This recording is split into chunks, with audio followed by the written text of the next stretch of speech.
Buonasera, I'm Professor Sandro Spano and welcome to what is going to go and welcome to my Italian classroom. It is free, you don't have to pay for anything, so and you can do it as your leisure and so forth. The first thing to recommend is a tablet. Right? Then eventually, not necessarily right away, because you don't know if you're going to like it is a course. It is equivalent to 2 semesters worth of Italian. So 2 semesters worth of Italian is a lot of Italian, but done and all the way progressing slowly, then hopefully it'll get you to pretty much get to where you want and be comfortable in Italy, or if you speak Italian with other people. So a tablet. Then eventually you may want to have what they call a 501 French. This one is French verbs, 501 French verbs. They have those, and I have that in Spanish, and also they have that in Italian, right? Italian, English, English, Italian. Excuse me. Yeah, with the translation, right? And this one is about $16. Then I like this one. I've always liked this particular one more than all of this. Is the Webster, the New World Dictionary, and this one is Italian, English, English, Italian, and this one is also about $12. So about $30 altogether. I have a big time also Barron's French English Dictionary, and this is nice, a nice volume. Okay, so this but anyway, so. The design of this, I call it a course, or 2 courses. You see at the beginning you have a exercise in Italian pronunciation. All of the sounds of the Italian language are in that part, every single one of them. Now, don't fool yourself into thinking, oh well, you just see the words and blah blah blah. No. The Italian sounds are entirely different, with a, e, I, o, u. Right, straight. In English you have O, but not O, not U, but in Italian it's O. Okay? So your misunderstandings, just like with me forever, you don't say the right word at the same at the right time. Well, the right pronunciation anyway. Then there's an exercise that tells you and introduces you to the language as the Italian language is, with a masculine and feminine and singular and plural. Okay. And you see you have a lot of words that you practice with. You don't have to know the words. Not now.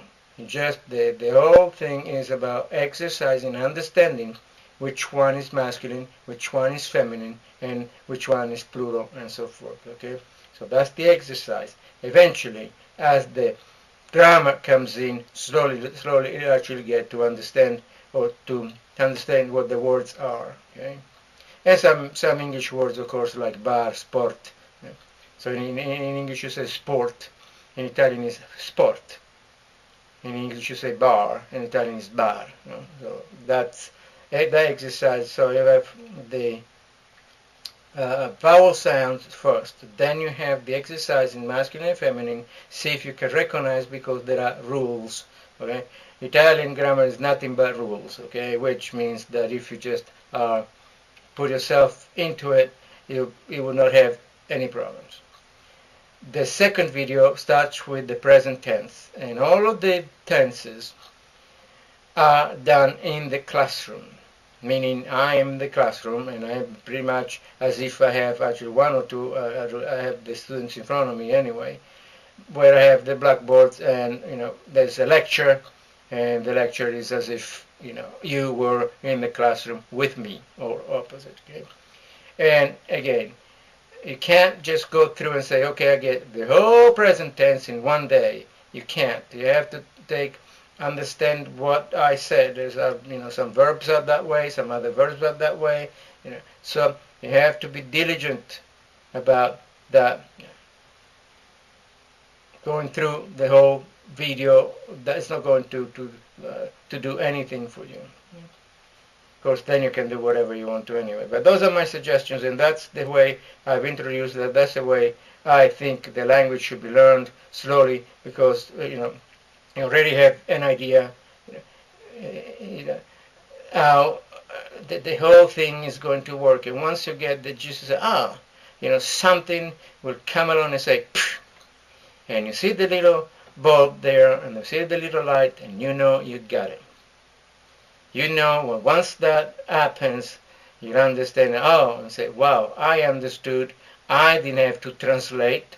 Right? If somebody were to ask me something, I could answer it right away without having to translate to other person. Because that's the idea of speaking a language, right? You don't wait. Don't have somebody telling you something and then wait until you translate and make sense, and then you have to translate the answer forever. Forget it. Whatever person is in front of you is going to go away. So, okay. Probably it's going to be like 4 videos. The second part, the second video again is about the present tense, but the third video is going to be a little more difficult, because then the third video starts to tackle really the past tense and everything else that has to do with the past tense, and we'll see when we get there. But every single item is presented by itself and then eventually put together when it is time to put them together. Okay, remember. So ciao. I hope you enjoy it. I hope you stay with the program, if you want to call it a program. I don't know, I just put the videos together, and I just understand it the way the language works. I speak 5 languages, so I don't do too bad when it comes to language acquisition. And of course, the English. It's been 30 years. I'm still learning the English language, because English is just so difficult when it comes to pronunciation, right? Okay. And here's a funny one just for you. That Italians cannot really swear, because Italians cannot hear the short I to the long I, meaning beach. Right? Italian thinks the beach is bitch, right? Because they cannot hear. Right? Italians will say, you say shit. Well, Italians will think that that's shit, but it isn't. Okay, so just for fun, those are the sounds that are very difficult in the English language, and very difficult for someone who's learning to really hear those particular sounds. That difference, English speakers is no big deal. But it is a big deal for somebody who's actually, you'll be very surprised on how hard the English language is to learn, much more than Italian, that has all the rules and all the grammar. If you had to learn it from the beginning, or from I'm coming from another nation, would be that way. Okay, so okay, ciao, ci vediamo. I'll see you in a minute. Ciao.